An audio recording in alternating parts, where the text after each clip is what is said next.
hommes se lèvent pour s'engager aussi à faire la même chose que nos aînés ont fait dans la croix. Là, ça nous inquiète. Donc, pour faire la mission bien-aimée, nous devons avoir la récolte. Sans la récolte, on ne peut pas faire la mission. Et on ne peut pas récolter si on n'a pas sémé. Alléluia. Voilà pourquoi cette prédication, c'est aussi une sémence. Alléluia. C'est aussi une sémence. Je suis en train de s'élever un encouragement, des interpellations pour que quelqu'un s'élève. Lorsque quelqu'un va s'élever, il devient conscient, il s'engage à faire quelque chose. Là, nous commençons à vivre la récolte. Est-ce que vous comprenez? La récolte, c'est très important. Et quand quelqu'un s'élève, là, même notre équipe est en train de s'affermir pour faire encore la mission. Sans cela, il sera qu'on aura que le pasteur Thierry, pasteur Dali, pasteur Papi, et maman Flore, et maman Mijo, ainsi de suite. Et toi, qu'est-ce que tu fais? Le Seigneur t'interpelle aujourd'hui. Alléluia. Là, c'était un peu mon introduction que j'avais. Mais j'aimerais maintenant revenir sur le texte de Jubilé que nous avons lu dans Lévitique pour expliquer 4 ou 5 éléments que j'ai trouvé importants dans ce texte. Le premier point que je partagerai dans ces termes, le Jubilé nous enseigne à semer et à récolter. Pendant Jubilé, en fait, si vous avez compris, c'est la 50e année. Alléluia. Dieu dit aux enfants d'Israël de commencer à compter 7 fois 7 ans. Tu vas compter 7 fois 7 ans. Tu prends 7 multiplié par 7 années. On aura combien d'années? 40. Et la prochaine année, donc c'est la 50e, c'est ce que Dieu appelle maintenant, c'est l'année de Jubilé. Et l'année de Jubilé, il se passe des choses. Parce que le peuple d'Israël, il y a certains qui devaient travailler, il y avait des riches, il y avait des esclaves. Tu pouvais être propriétaire des autres personnes. C'est-à-dire, moi Thierry, je suis patron, et toi tu es mon esclave. Ça existait, il y avait des esclaves. Les hommes et les femmes pouvaient acheter d'autres hommes à leur service. Il y avait des esclaves, tu pouvais aussi acheter un champ. Mais il y a maintenant une loi par rapport à Jubilé. Si tu avais acheté quelque chose, à la 50e année, tu n'es plus propriétaire de ce que tu avais acheté. C'est-à-dire, les biens, la terre retourne à son propriétaire initial. Là, nous trouvons aussi une leçon pour dire que tout ce que nous avons ici sur la terre, en réalité, nous ne sommes pas propriétaires. La preuve en est que un même bien, pendant que tu es vivant, peut passer entre les mains de 3 à 4 personnes. Je donne l'exemple d'une voiture. Tu achètes une voiture neuve. Après un certain moment, tu trouves cette voiture, tu l'as achetée, tu étais en Allemagne, quelqu'un l'a achetée en France. Après un certain moment, on l'a achetée, je ne sais pas, au Maroc. La voiture se retrouve au Congo. 4 ou 5 personnes qui deviennent propriétaires d'une même voiture. C'est comme ça, même les champs. Moi, une fois, j'ai fait les vendages. Quelqu'un nous a fait cette réflexion. Il y a des vignes qui datent de 50 à 60 ans. Mais si tu essaies de voir combien de fois ces vignes ont changé de propriétaire, soit il est tombé malade, soit il est mort, il était incapable d'entretenir les gens, ils l'ont vendu. D'autres personnes l'ont acheté, et ainsi de suite. La vie est faite comme ça, frère. Nous sommes que des pèlerins ici sur la terre. Ne pense pas que ce que tu as, tu amènes le propriétaire. Tu n'es qu'un bénéficiaire et un utilisateur temporaire. Alléluia. Tu n'es qu'un utilisateur temporaire. Voilà pourquoi, bien aimé, quand quelque chose t'arrive, une bénédiction, un bien, il faut savoir comment l'utiliser, comment maximiser les profits pour toi et pour ton Dieu. Alléluia. Donc, à jamais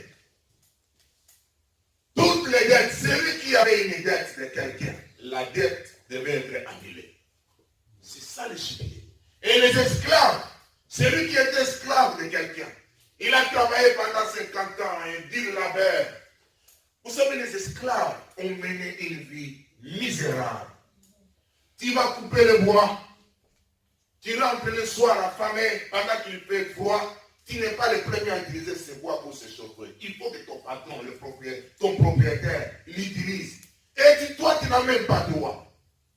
Tu peux en profiter s'il le veut. Mais l'année de jubilé, l'esclave devenait libre. Alléluia. Amen. La Bible nous dit dans Colossiens chapitre 2, vous qui étiez morts par vos offenses, par les circoncisions de votre chair, il vous a rendu à la vie avec lui, en nous faisant grâce pour toutes nos offenses.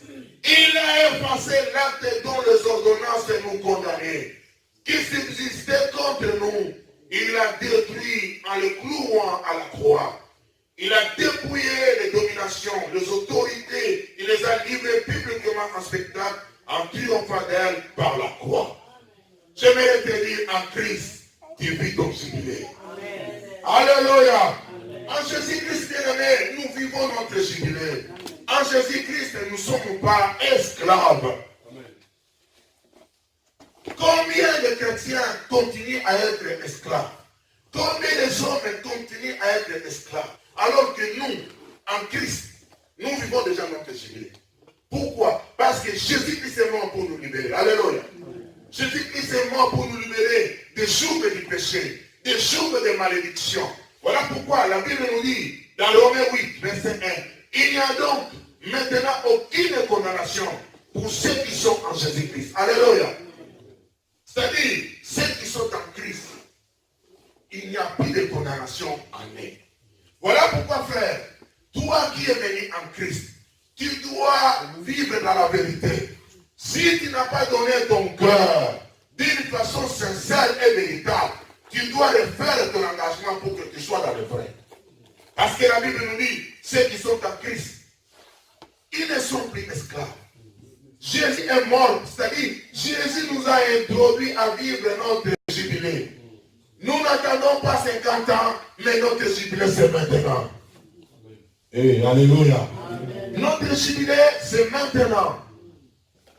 Donc les dettes sont annulées. Vous savez, frère, nos familles, dans la vie que nous menons ici sur la terre, beaucoup de gens n'avancent pas, ne progressent pas, parce qu'un jour, son père, ses ancêtres, ils ont conclu des alliances avec je ne sais pas qui que ce soit, dans l'occultisme, dans la magie, dans des pratiques qui ne glorifient pas à Dieu. Et ils ont endetté la famille. Ils ont endetté les hommes de ces clans. Voilà pourquoi les mariages ne marchent pas.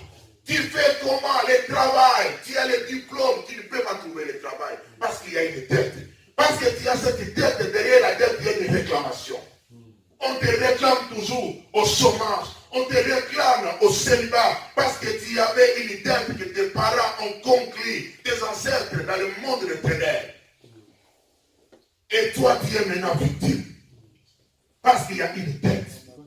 Pour que tu sois libéré, il faut que la dette soit payée ou bien attendre le jubilé. Est-ce que vous comprenez? Alléluia.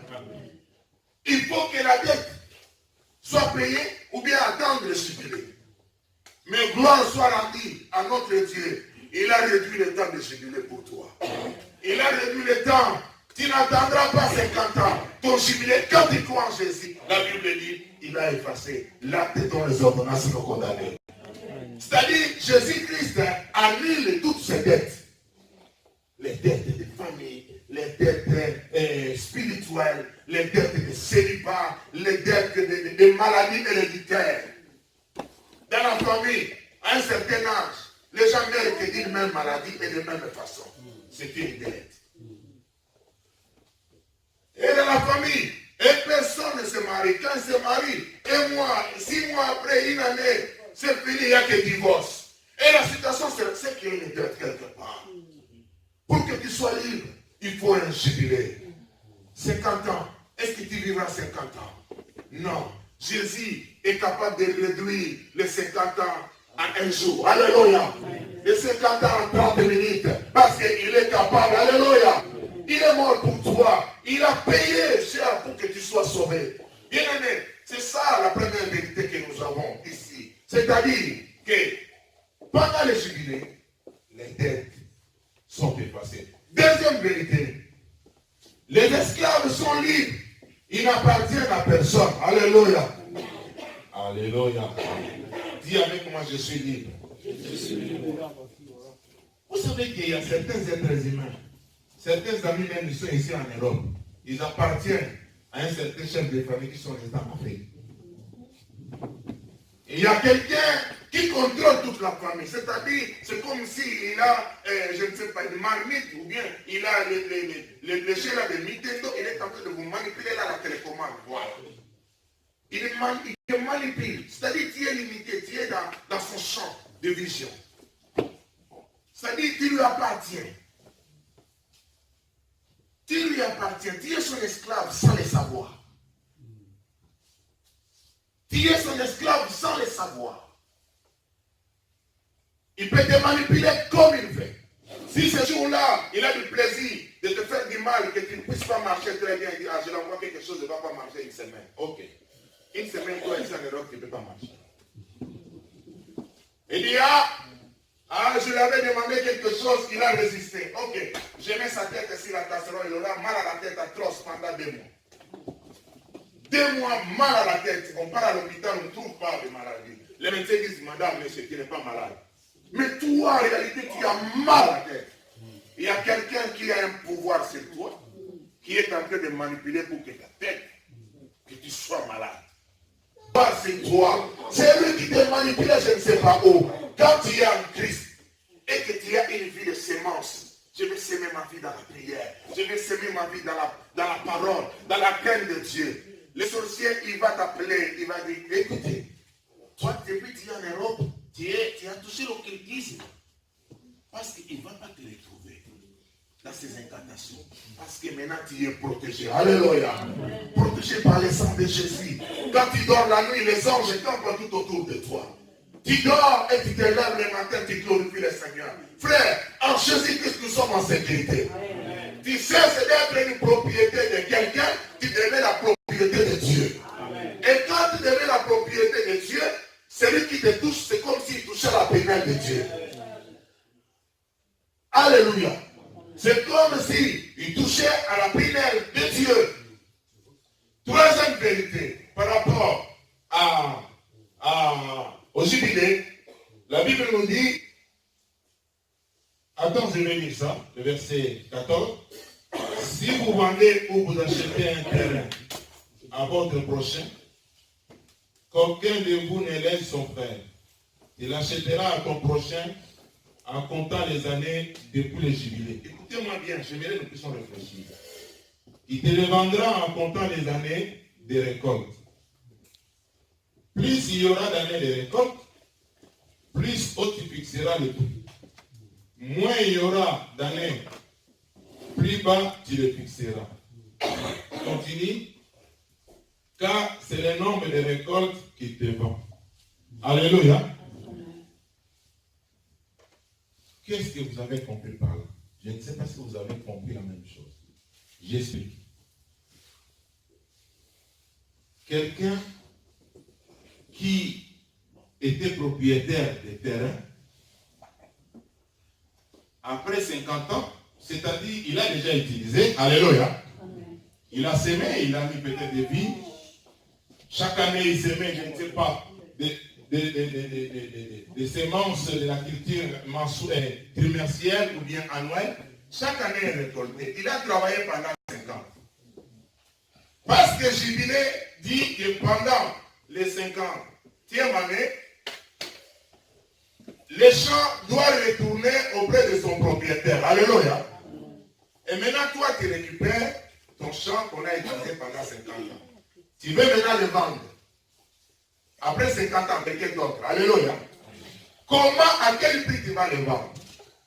La Bible souligne dit, tu vas les vendre selon le nombre de récoltes en principe restantes. Alléluia.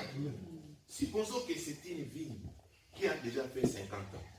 Cette vigne n'aura pas le même prix, montant, avec une vigne de 2 ans. Combien de... Est-ce que vous comprenez? Alléluia. Il dit, vous allez calculer le nombre de récoltes restantes. C'est par rapport à ces récoltes que vous allez fixer les prix. Moi, je suis allé plus loin. J'ai réfléchi par rapport à notre vie. Nous disons que, voilà, en Christ, c'est le jubilé. Nous sommes libres. Ah, voilà, tu es maintenant libre et tu dois vendre. Alléluia. Oh, il y a des vendeurs, il y a aussi des acheteurs. Prenons par rapport à notre vie. Tu as passé toute ta vie dans les plaisirs du monde. Tu as gâché ta vie dans le monde, dans les plaisirs, et ainsi de suite. Le jubilé arrive, tu es en Christ. Il te reste encore combien de temps? Alléluia. Alléluia. C'est-à-dire maintenant, c'est l'histoire. Qu'est-ce que tu dois vendre à Dieu? Qu'est-ce que tu dois s'aimer maintenant par rapport au temps qui te reste? Dommage. Vous savez, j'ai beaucoup aimé hier, la fois passée, on était en réunion de papa. On cherchait un responsable parce que le responsable qui était là, il n'est pas disponible. Et quelqu'un parmi nous, il a désigné un frère, un papa, qui vient parmi nous. Il dit, papa, toi, tu peux devenir responsable. Écoutez ce qu'il dit, le papa. Il dit, moi, tel que tu me vois là, vous me voyez là, je viens du monde. J'ai gaspillé toute ma vie dans le monde. Le temps que je suis là, je vais d'abord recevoir et gagner d'abord que je sois en forme d'abord spirituellement afin de faire quelque chose. Je l'ai trouvé très sage. Alléluia. Il dit, vous savez, nous avons gaspillé notre temps. Nous avons gaspillé beaucoup de choses dans le monde. Et maintenant, nous sommes en Christ. Il nous reste combien de temps pour vivre? Il nous reste combien de temps pour servir Dieu? Tu as gaspillé l'argent que tu avais. Beaucoup ont gaspillé l'argent dans le monde. Alléluia. Il a vu beaucoup d'argent. Pas seulement l'argent. Nous avons des fois gaspillé aussi des opportunités. Vous savez, la Bible, dans 2 Corinthiens 3:9, la Bible nous dit, la victoire, la course n'appartient pas aux agiles, à ceux qui sont rapides. Non. La course dépend des circonstances que chacun se présente, rencontre sur ce chemin. C'est-à-dire, si il y a une bonne circonstance qui se présente devant toi, tu peux gagner aussi la course. Alléluia. C'est comme ça la vie. En termes des opportunités, combien ont gaspillé les opportunités? Dieu t'a visité dans la vie. Il t'a donné beaucoup d'argent. Tu as tout gaspillé. Maintenant, tu es en Christ. Tu es en train de gêner. Tu es en train de prier. Tu penses que tu auras la même chose comme tu avais de la fois passée? Non. Ça peut changer. Alléluia. Ça dépend de la grâce de Dieu. Si Dieu veut encore te donner par rapport à ce qu'il t'avait donné dans le passé, il peut te le donner. Soit il va seulement te donner une quantité pour toi. Alors, comment tu dois gérer maintenant cela? Alléluia. C'est là où, bien aimé, nous devons maintenant bien jouer avec le temps. Parce que le temps, c'est le meilleur allié de la semence et de la récolte. Alléluia. Le temps est le meilleur allié de la semence et de la récolte. La Bible nous dit que nous devons racheter le temps parce que le temps est mauvais. Les jours sont mauvais. Vous allez voir, même les critiques que nous faisons, les gens font, c'est par rapport au temps. Celui qui ne maîtrise pas le temps, il va louper la saison. Il va louper la saison. On doit se payer, il y a des périodes bien-aimées. C'est tellement strict. Il dit que la seule période, c'est la saison pour semer le maïs. Il dit, quand la première pluie tombe, c'est le moment. Il faut que la première pluie, quand il va tomber, ça puisse trouver les graines sous la terre. Mais si tu loupes cette occasion, ça peut déformer la récolte. Est-ce que vous comprenez? Tu as tout gaspillé. Tu as gaspillé ta vie dans le monde. Tu as gaspillé les opportunités que Dieu t'a données dans le monde. Maintenant, tu es en Christ. Tu veux continuer encore à jouer avec Jésus. Tu veux continuer encore à jouer avec Dieu. C'est le moment d'être sérieux avec Dieu. C'est le moment de bien gérer le temps. Alléluia. À maximiser tous ses efforts. À maximiser son intelligence. À focaliser, dire non. Cette force qui me reste maintenant. J'ai beaucoup gaspillé mon énergie dans les bars. J'ai beaucoup gaspillé dans les boîtes de nuit. Maintenant, je vais gaspiller mon énergie. Pas gaspiller. Je vais donner mon énergie. Parce qu'en Dieu, on ne gaspille pas. Alléluia. Quand je donne, parce qu'il y a la récolte à côté. Alléluia. Mais dans le monde, c'est le gaspillage. Mais en Christ, on ne peut pas parler de gaspillage. C'est la sémence. Alléluia. Et après la sémence, il y a la moisson et la récolte. Voilà pourquoi, bien aimé, nous devons profiter. Il y a des saints qui ont donné leur jeunesse au Seigneur. Gloire à Dieu. Mais certaines personnes, ils sont arrivés dans le Seigneur. Déjà, commencé à être fatigués. Moi, je me souviens que je me suis converti, frère. Je pouvais sortir de chez nous à la maison pour retourner 4 jours, 5 jours après. Ce n'est pas pour aller dans les bars. C'est pour chercher où je devais prêcher. C'est-à-dire, j'avais un trou sur un petit sac. J'avais des brosses à dents. J'avais des cilages. J'avais tout. C'est-à-dire, je ne sais pas où je vais dormir. Quand j'entre dans le bus, je prêche. Et il y a dans les retraits de deuil, je prêche. J'arrive dans un marché, je prêche. Je me souviens une fois, j'ai quitté Livourou pour aller au grand marché. Je prêchais. Quand je suis rentré, je suis descendu au Européen. Tous les gens du bus sont descendus pour me suivre. Est-ce que j'ai la même force aujourd'hui? Est-ce que j'ai le même temps aujourd'hui? Je n'ai pas le même temps. Le temps appartient à Dieu. Nous devons apprendre bien aimer. Toi qui veux récolter, avec le temps qui t'est resté, avec les opportunités maintenant que Dieu peut te présenter devant toi, nous devons apprendre à bien profiter du temps, gérer le temps, afin de vivre la récolte. Alléluia. Sinon, bien aimé, tu vivras le chaos dans ta vie. Donc, bien aimé, ici nous voyons la valeur des terrains est très importante dans la loi de la sémence. La fois passée, j'ai parlé ici la qualité de la sémence. Nous pouvons parler aussi ici la qualité du terrain. Tu peux avoir une sémence de bonne qualité, mais si tu n'as pas un terrain de bonne qualité, la sémence sera comme cet homme de liquide qui est sorti. Elle dit la sémence est tombée dans les épines. La sémence est tombée sur les rochers. Ça n'a pas poussé. Alléluia. Mais la quatrième sémence est tombée sur une bonne terre. Cela a produit. Alléluia. Donc, dans la loi de la sémence bien aimée, la terre aussi chaud. La terre, c'est quoi? La terre peut être ta vie. La terre peut ressembler à la disposition de ton cœur. Alléluia. La terre peut ressembler à la place que tu donnes maintenant à Dieu. Quelle est la place que tu donnes maintenant à Dieu? Quel est le temps que tu donnes maintenant à Dieu? Vous savez, aujourd'hui, nous avons beaucoup de chrétiens qui sont des égoïstes. Quand ils se lèvent tout le temps, en plus, en réalité, nous donnons beaucoup de temps pour nous-mêmes. En réalité, beaucoup de temps, nous donnons pour nous-mêmes. Des fois, Dieu aussi n'est pas trop exigeant envers nous. C'est un Dieu miséricordieux, Dieu de grâce. Mais ça doit nous interpeller. Alléluia. Tu dois être un enfant, un homme qui est avisé. Si tu veux récolter, bien aimé, il faut donner à Dieu aussi sa part. Alléluia. Nous avons beaucoup de temps que nous donnons pour nous-mêmes. Tu donnes le temps pour toi-même. Regarde, toute la semaine. Tout ce que tu as fait, c'est tout autour de toi. Si pas tout autour de toi, tout autour de tes amis. Et Dieu, sa part. Et tu veux récolter. Apprends aussi à s'aimer ton temps pour Dieu. Alléluia. Ça dit, comment tu peux donner ton temps à Dieu? Dans la prière, avoir des temps aussi à méditer la parole, seul. Vous savez, beaucoup de gens aujourd'hui, ils ont du mal à passer du temps seul. Surtout cette génération. La génération numérique, voilà. Merci maman Flore. La génération numérique, on a du mal à avoir du temps même pour soi-même. Il y a des gens qui sont seuls des fois, mais il n'est pas seul. Il est partout dans le monde, il voyage partout. Mais il est seul dans sa maison. Alléluia. Il croit qu'il est seul, il n'est pas seul. Des fois dans la vie, ça nécessite le temps personnel pour soi-même. Pas de téléphone, pas de télévision, pas de réseau. Je parle avec Dieu. Après avoir prié, je peux aussi réfléchir. Réfléchir avec Dieu. Alléluia. Ne laisse pas que Google puisse réfléchir à ta place. Google a fait son travail et il gagne sa vie. à quel moment que toi, tu vas commencer à réfléchir.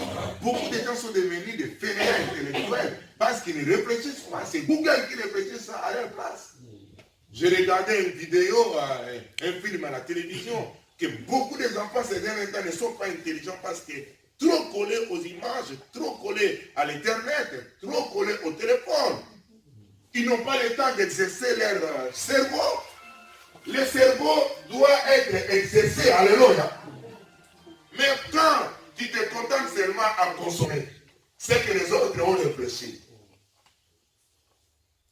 Tu attends un jour à progresser, à avancer dans la vie. Non. Il faut avoir du temps aussi. Tu restes seul. Tu es là avec ton stylo, ton papier, ou bien ton ordinateur, pas connecté. Tu ne prends pas comme un outil. Tu es en train d'écrire tes projets. Tu es en train de réfléchir. Mais pourquoi j'ai échoué hier? Qu'est-ce que j'ai fait? Pourquoi j'ai échoué?